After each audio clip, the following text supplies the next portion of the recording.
Hey y'all, so today we're going to be reading Exodus starting at the 20th chapter. I don't know where we're going to stop, but that's where we're going to start. Exodus chapter 20, and this is where they were given the commandments. And God spake all these words, saying, I am the Lord thy God, which have brought thee out of the land of Egypt, out of the house of bondage. Thou shalt have no other gods before me.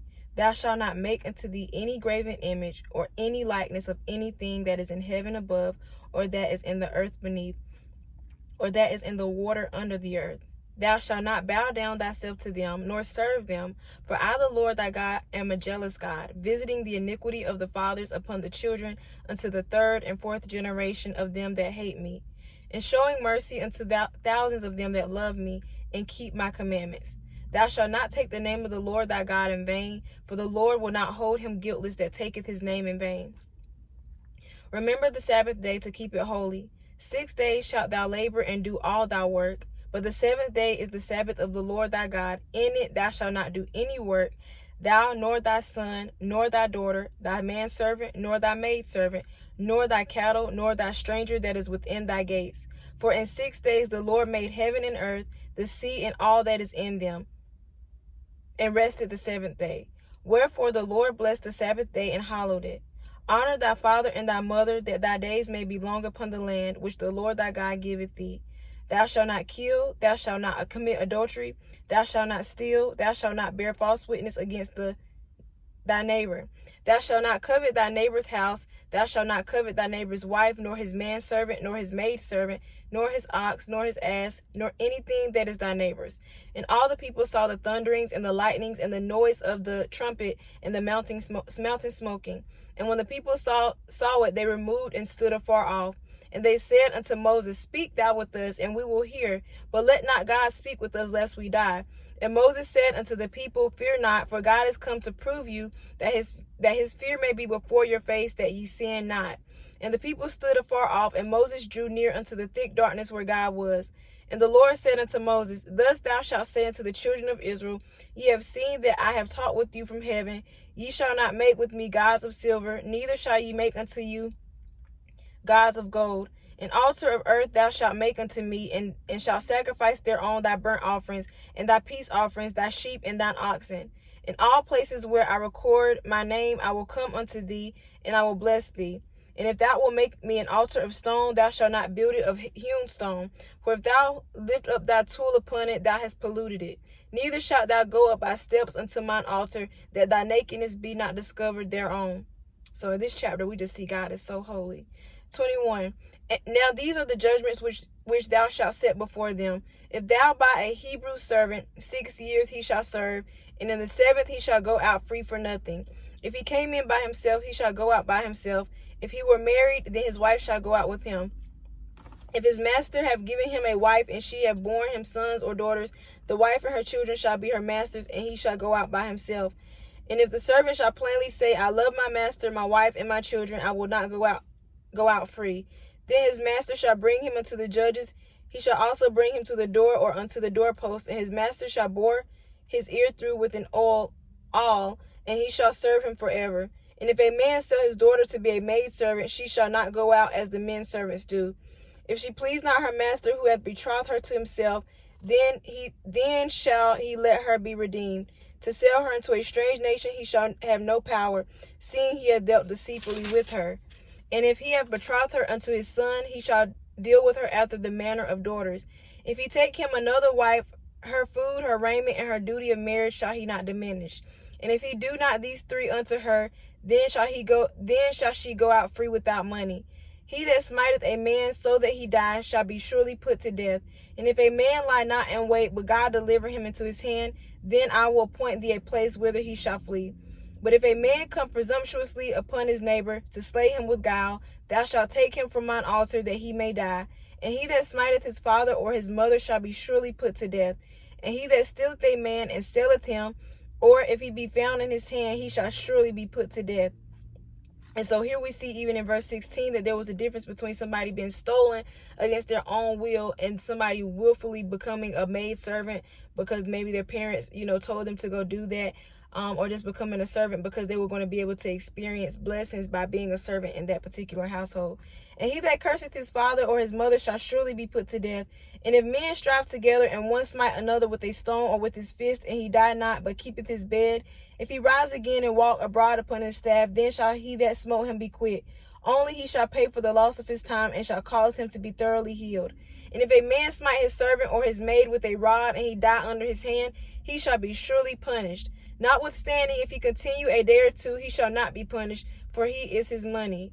If men strive and hurt a woman with child, so that her fruit depart from her, and yet no mischief follow, he shall be surely punished according as the woman's husband will lay upon him, and he shall pay as the judges determine. And if any mischief follow, then shalt give life for life, eye for eye, tooth for tooth, hand for hand, foot for foot, burning for burning, wound for wound, stripe for stripe.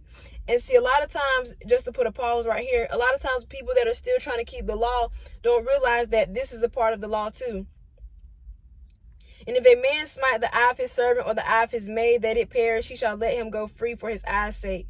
And if he smite out his manservant's tooth or his maidservant's tooth, he shall let him go for his tooth's sake. If an ox gore a man or a woman that they die, then the ox shall be surely stoned, and his flesh shall not be eaten, but the owner of the ox shall be quit. But if the ox were wont to push with his horn in time past, and it hath been testified to his owner, and he hath not kept him in, but that he hath killed a man or a woman, the ox shall be stoned, and his owner also shall be put to death. These people had to be accountable. Think I want to keep the law? No. If there be laid on him, and we still have to be accountable under grace too, this was just a different level right here.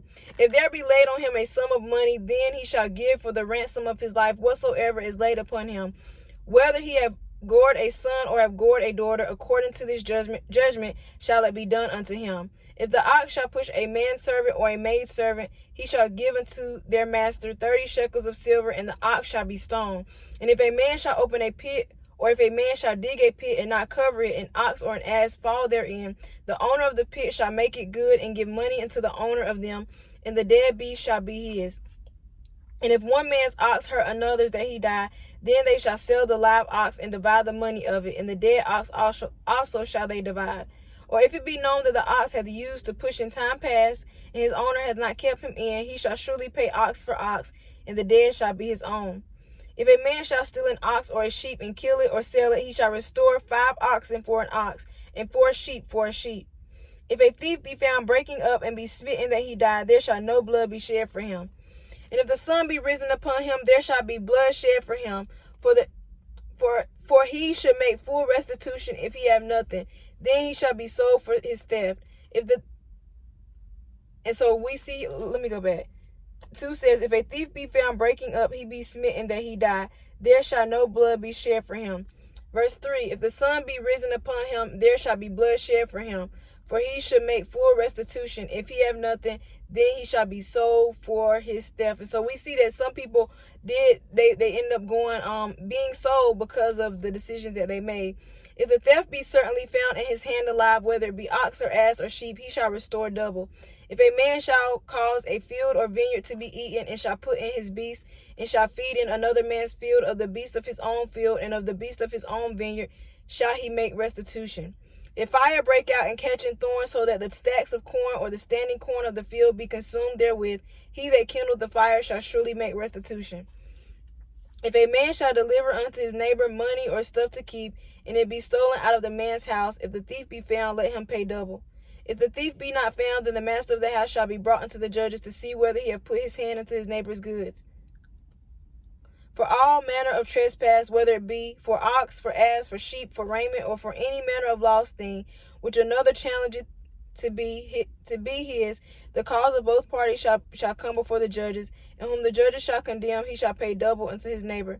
If a man deliver unto his neighbor an ass or an ox or sheep, or any beast to keep, and it die or be hurt or driven away, no man seeing it, then shall an oath of the Lord be between them both, that he hath not put his hand into his neighbor's goods, and the owner of it shall accept thereof, and he shall not make it good. And if it be stolen from him, he shall make restitution unto the owner thereof.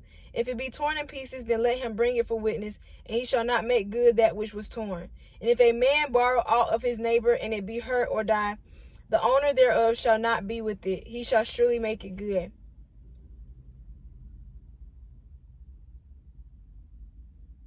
But if the owner thereof be with it, he shall not make it good. If it be a hired thing, it came for his hire.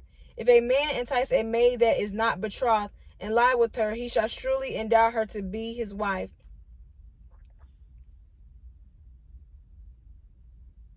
If her father utterly refuse to give her unto him, he shall pay money according to the dowry of virgins. Thou shalt not suffer a witch to live. Whosoever lieth with a beast shall surely be put to death. He that sacrifices unto any god save unto the Lord only, he shall be utterly destroyed. Thou shalt neither vex a stranger nor oppress him, for ye were strangers in the land of Egypt. This is important. Thou shalt neither vex a stranger nor oppress him, for ye were strangers in the land of Egypt. Ye shall not afflict any widow or fatherless child. If thou afflict them in any wise, and they cry at all unto me, I will surely hear their cry, and my wrath shall wax hot, and I will kill you with the sword, and your wives shall be widows, and your children fatherless.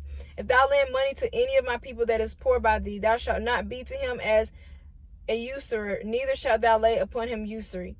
If thou at all take thy neighbor's raiment to pledge, thou shalt deliver it unto him by that the sun goeth down. For that is his covering only, it is his raiment for his skin. Wherein shall he sleep? And it shall come to pass when he crieth unto me that I will hear, for I am gracious.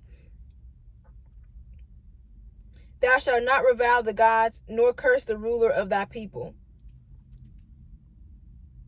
Thou shalt not delay to offer the first of thy ripe fruits and of thy liquors. The firstborn of thy sons shalt thou give unto me. Likewise thou shalt do with thine oxen and with thy sheep. 7 days it shall be with his dam. On the 8th day thou shalt give it me. And ye shall be holy men unto me. Neither shall ye eat any flesh that is torn of beasts in the field. Ye shall cast it to the dogs. Amen. And so even throughout the Bible, we see that a lot of people, God did allow some people to go into captivity or slavery, just like the Israelites, because of their disobedience. But it's important for us to read the context of slavery, because a lot of people have had that question: does God condone slavery? We see that God did allow people to go into captivity, like the children of Israel, because of their disobedience. But we also see that there were laws to protect people from being taken outside of their will to serve. And there were also consequences, though, for people that, were thieves. They had to become a servant. And so, but the Lord did also give these, I think in Exodus 21:20, it talks about, like, if a person is smiting their servant and something happens to them, this lets us know that the Lord wasn't okay with those servants being abused. And so where did we stop? So we'll pick back up at 23 at some point in time. But I pray y'all enjoyed the word. Love you.